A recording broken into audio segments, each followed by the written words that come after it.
Kemudian untuk pekerjaannya apa Bu sekarang? Kantoran. Untuk alamatnya tinggal di mana Bu? Di Ibu Regita datang ke sini ada keluhan apa atau ada ingin melakukan apa? Saya mau ada jarak antara pertama dan kedua sih. Mau pasang kayak kontrasepsi gitu ya? Nah, memangnya izin Bu saya untuk bertanya riwayatnya. Ini kan untuk menunda kelahiran. Nah, untuk Ibu sendiri apakah sebelumnya sudah memiliki berapa anak? Satu Aja. Berarti ini untuk anak kedua ya Bu? Iya. Biar nggak terlalu dekat. Ya. Oke. Nah Ibu, jadi untuk alat kontrasepsi ini ada saya jelaskan terlebih dahulu ya Bu untuk jenisnya. Jenisnya itu ada yang hormonal sama yang non hormonal. Kalau yang hormonal itu bisa Ibu pakai pil kombinasi ataupun misalkan pil progestin atau suntik atau implan. Bisa juga pakai kayak patch atau cincin di vaginanya. Bisa juga yang non hormonal, misalkan ada satu hubungan seksual itu menggunakan kondom ataupun IUD. Dan juga misalkan metode alami itu ada coitus dan ada juga yang kontrasepsinya jangka panjang yang permanen kayak IUD yang hormonal atau sterilisasi baik di pria ataupun di wanita. Nah Ibu sebelumnya pernah menggunakan kontrasepsi tidak Bu? Enggak. Nggak ada. Kemudian berarti tidak ada pernah ada efek kontrasepsi yang lain-lainnya berarti ya? Iya. Kemudian Ibu saat ini Ibu akan inginnya dari penjelasan saya tadi lebih tertariknya ke jenis kelamin apa Bu?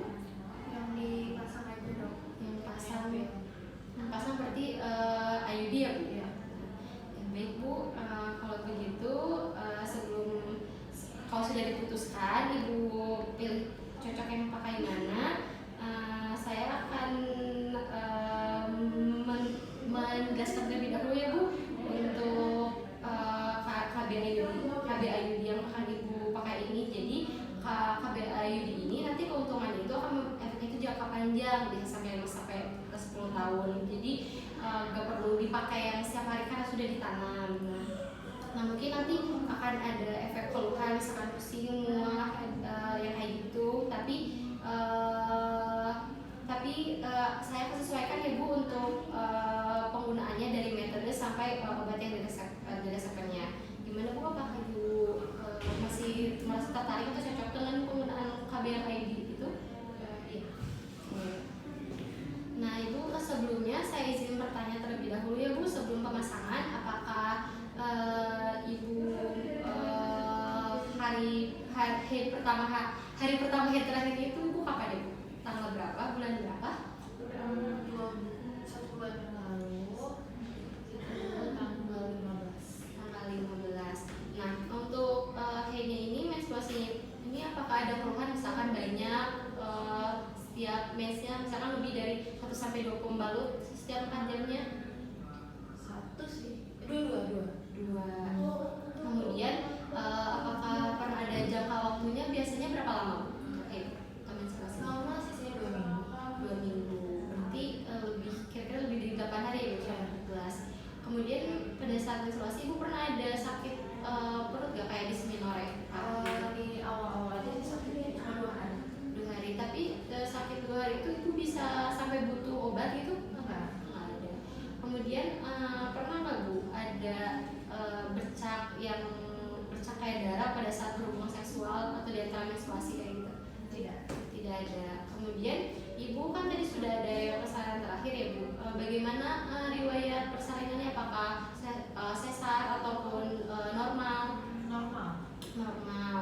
Kemudian untuk anak yang pertama Ibu menyusuinya kurang dari 6 minggu setelah kelahiran atau setelah itu juga sebelum itu juga masih sih setelah 6 bulan.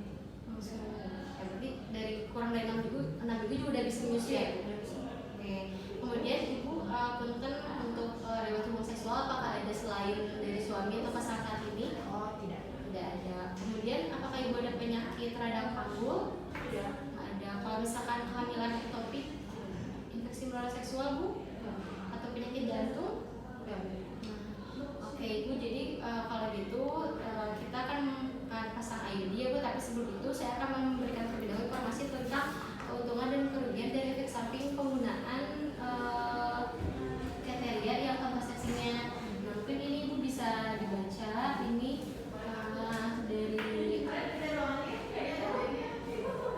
dari panduannya mungkin bisa dibaca. Kalau bisa ditanyakan terlebih dahulu kepada saya ya Bu. Oke, kalau begitu Ibu saya berikan waktu untuk mempelajari terlebih dahulu. Kalau bertanya boleh langsung ya Bu. Bismillahirrahmanirrahim. Assalamualaikum warahmatullahi wabarakatuh. Baik, saat ini saya akan melakukan pemasangan IUD kepada pasien. Tapi sebelum itu, pertama-tama kita pastikan terlebih dahulu pasien sudah mengosongkan kandung kemihnya. Kemudian kita akan cuci tangan dengan sabun dan juga air selama langkah awal, lalu keringkan dengan kain bersih atau kertas atau kantong atau tisu. Kemudian bantu klien untuk berbaring di atas meja pemeriksaan dengan posisi letotomi. Lalu setelah itu kita akan menggunakan hand gloves. Kemudian setelah menggunakan hand gloves, kita akan mulai palpasi area perut dan periksa apakah ada rasa sakit, benjolan atau kelainan lain di area suprapubik. Kemudian apabila sudah tidak ada kelainan, maka kita persiapan alat dan bahan. Pertama di sini ada IUD copper T, lalu ada sarung tangan yang steril, kemudian ada spekulum, lalu setelah itu ada larutan antiseptik, kemudian ada tenakulum, kemudian lalu ada sonde rahim, kemudian ada kain kasa, lalu ada gunting bedah dengan gagang panjang. Kemudian setelah itu larutan klorin 0,5 dan juga ada tempat sampah medis. Lalu selanjutnya kita akan melakukan pemeriksaan ginekologi, di mana lakukan dari pemeriksaan yang di genitalia ekstra terlebih dahulu. Pertama-tama kita periksa apakah ada ulkus ataupun ada pembekakan kelenjar getah bening atau bubo, lalu apakah ada pembekakan di kelenjar Bartholin dan juga kelenjar skenenya. Lalu lakukan pemeriksaan genital internal dengan menggunakan spekulum.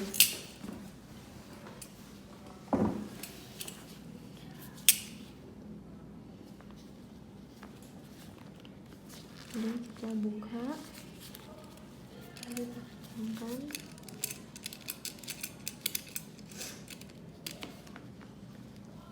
Lalu setelah itu kita akan periksa di bagian genital internalnya apakah ada cairan vagina, cervicitis ataupun bila perlu pemeriksaan mikroskopis. Lalu lakukan pemeriksaan bimanual dan pemeriksaan panggul untuk menentukan besar, posisi dan juga konsentrasi dan mobilitas dari rahimnya, serta memeriksa apakah adanya nyeri goyang serviks dan juga tumor pada agnesa atau kavum douglasi. Persiapan sebelum pasangan, kita akan membuka IUD covernya dengan membuka sebagian sepertiga penutup plastik dan juga lipat kembali, lalu letakkan kemasan di atas permukaan yang rata dan geser kartu pengukurnya itu di bawah lengan IUD-nya, tetapi pegang dan relaksasi kedua lengan IUD dan dorong tabungnya tanpa menyentuh di bagian yang steril. Kemudian pastikan pendorongnya menyentuh ujung IUD dan maka IUD siap untuk dimasukkan ke dalam rongga rahim. Lalu setelah itu kita akan mulai ke prosedur dari pemasangan IUD-nya. Pertama-tama pastikan bahwa ketika melakukan pemeriksaan dan prosedur harus ditemani oleh asisten perempuan ataupun dari keluarga pasien. Lalu setelah itu kenakan sarung tangan steril yang baru, kita ganti sarung tangannya. Lalu kita akan masukkan spekulum vagina untuk melihat serviks. Di sini dari spekulum sudah terlihat bagian serviksnya. Kemudian kita akan membersihkan vagina. Kita akan mulai membersihkan vagina menggunakan dan juga leher rahim menggunakan larutan antiseptik sebanyak 2-3 kali. 1, 2, 3. Setelah 3 kali maka kita akan jepit serviks dengan hati-hati menggunakan tenakulum. Kemudian kita akan jepit tariknya itu pada arah jam 11, 12 atau 13. Kemudian jika sudah kita akan menarik tenakulumnya ke area anterior. Kemudian setelah itu kita akan masukkan sonde uterus dengan menggunakan teknik tanpa sentuhan, dimana dengan hati-hati memasukkan sondenya itu ke dalam rahim. Kemudian dengan satu kali masuk tanpa menyentuh dari dinding vagina atau bibir dari spekulum. Kemudian kita keluarkan dan kita lihat angka berapa. Di sini di angka 7. Kemudian jika sudah kita akan paskan dengan cincin birunya. Di sini juga sudah ke angka 7. Kemudian kita akan keluarkan, pegang, lepaskan ukur ke dalam rongga rahim. Kemudian kita masukkan sampai ke angka 7.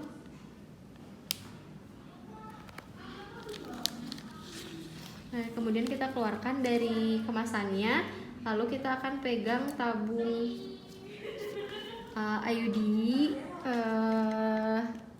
dan kita akan masukkan ke IUD-nya itu dengan hati-hati sejajar dengan lengan IUD. Kemudian kita akan masukkan sampai ke cincin biru. Lalu setelah itu kita akan kita dorong, kemudian kita akan tarik. Lalu jika sudah ditarik, kita jangan lupa untuk menggunting dari jaringan IUD-nya, dari benang IUD-nya sebanyak 2-3 cm. Kemudian kita keluarkan seluruh tabungnya dan buang ke tempat sampah yang terkontaminasi. Kemudian evaluasi lalu keluarkan tenakulum dengan hati-hati dan rendam di larutan klorin. Kemudian setelah itu kita akan evaluasi serviksnya, apakah ada pendarahan ataupun ada bekas japitan tenakulum, dan berikan tekanan dan kain kasa selama 30-60 detik, lalu lepaskan spekulum dengan hati-hati.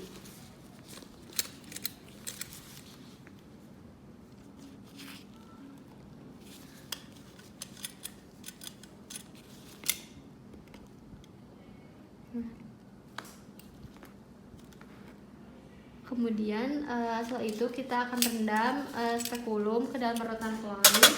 Lalu kita juga rendam tangan yang masih memakai sarung tangan ke dalam larutan klorin 0,5%. Lalu buka bagian dalam keluar dan rendam dalam larutan klorin 0,5%. Lalu setelah itu cuci tangan dengan sabun dan air. Lalu pastikan klien itu tidak mengalami kram yang parah dan amati selama 15 menit sebelum mengizinkan klien pulang. Setelah itu kita ajarkan klien bagaimana cara memeriksa tali IUD-nya sendiri dan kapan waktu yang tepat untuk melakukannya. Jangan lupa juga konseling kepada klien apakah yang harus dilakukan jika mengalami efek samping, dan beritahu kapan harus kembali ke klinik untuk evaluasi lanjutan. Ingatkan bahwa kepada pasien bahwa IUD ini digunakan selama 10 tahun, dan apabila ada kebutuhan konsultasi maka datang ke klinik untuk pemeriksaan ataupun jika ingin dilepas. Maka setelah itu kita akan memberikan penjelasan yang lebih lengkap, lalu melengkapi rekam medis dan kartu IUD pasien. Kemudian IUD pasien alhamdulillah telah selesai. Terima kasih. Wassalamualaikum warahmatullahi wabarakatuh. Baik, bismillahirrahmanirrahim. Assalamualaikum warahmatullahi wabarakatuh. Selamat siang Ibu. Jadi pada saat perkenalkan, saya Dr. Fatia yang bertugas dari Keputusan pada siang hari ini. Jadi kunjungan Ibu kali ini untuk melepaskan IUD ya Bu. Setelah tadi dilakukan konseling dan juga analisis mengenai apa alasan dan juga tujuan, dimana ini bertujuan untuk mengatur jarak kelahiran atau membatasi jumlah anak. Maka dari itu saya akan melakukan pelepasan IUD-nya. Tetapi nanti bila benang IUD-nya tidak terlihat, maka Ibu nanti akan saya rujuk. Dan Ibu boleh mengungkapkan kepada kami tim medis bagaimana perasaan selama proses pelepasan dan setelah pelepasan. Sebelum itu kita akan melakukan persiapan terlebih dahulu, di mana Ibu harus sudah pastikan telah mengosongkan kandung kemih. Kalau saya akan mencuci tangan dengan sabun dan juga air, kemudian keringkan dengan air bersih. Kemudian saya akan menggunakan hand gloves. Lalu Ibu boleh berbaring dengan posisi litotomi ya Bu, atau posisi yang litotomi yang nyaman untuk Ibu. Lalu setelah itu kita akan susun peralatan dan juga bahan yang akan digunakan, di mana di sini ada spekulum, kemudian ada tenakulum, lalu ada sonde, lalu ada klem, kemudian ada lampu, dan juga ada alat yang lainnya. Lalu untuk pencabutan IUD, di mana pastikan bahwa ketika melakukan pemeriksaan dan prosedur harus selalu ditemani oleh asisten perempuan ataupun dari keluarga pasien. Lalu setelah itu kita akan masukkan spekulum vagina untuk melihat keadaan servisnya.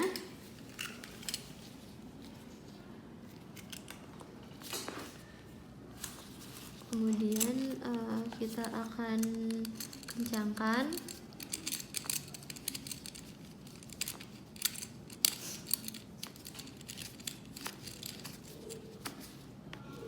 Kemudian setelah itu kita akan masukkan pembersih untuk membersihkan vaginanya menggunakan kasa yang sudah diberikan antiseptik sebanyak 2 sampai hingga 3 kali. 1, 2, 3. Lalu setelah itu kita akan kemudian setelah itu kita akan jepit tali IUD-nya di bagian distal dengan menggunakan penjepit. Kemudian kita tarik dengan hati-hati untuk melepaskan IUD-nya.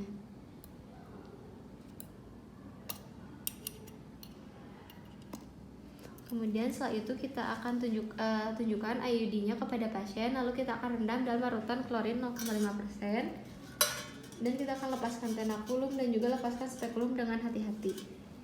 Kemudian setelah itu kita akan rendam dari tenakulumnya di larutan klorin dan juga spekulumnya kita akan keluarkan dan direndam juga. Jangan larutan klorin, lalu kita juga rendam tangan yang masih menggunakan antiseptik di larutan klorin, lalu kita lepaskan. Kemudian kita akan cuci tangan dengan sabun dan juga air. Lalu kita amati klien selama 5 menit sebelum mengizinkan klien pulang. Setelah itu jangan lupa juga untuk konseling setelah pencabutan. Diskusikan kepada pasien apa yang harus dilakukan jika pasien mengalami masalah seperti pendarahan yang berkepanjangan atau nyeri di perut atau panggul. Lalu minta pasien untuk mengulangi penjelasan yang telah diberikan, lalu menjawab semua pertanyaan apabila pasien ada yang ingin ditanyakan. Lalu kemudian ulangi informasi mengenai pilihan kontrasepsi yang tersedia dan resiko serta manfaat dari masing-masing kontrasepsi jika pasien ingin menjaga jarak kelahiran atau ingin membatasi jumlah anak. Kemudian bantu pasien untuk memutuskan alat kontrasepsi baru atau menyediakan alat kontrasepsi sementara sampai pasien dapat memutuskan alat kontrasepsi baru yang akan digunakan. Lalu jangan lupa juga untuk dokumen rekam medis dari pencabutan IUD. Alhamdulillah Ibu telah selesai. Terima kasih. Assalamualaikum warahmatullahi wabarakatuh.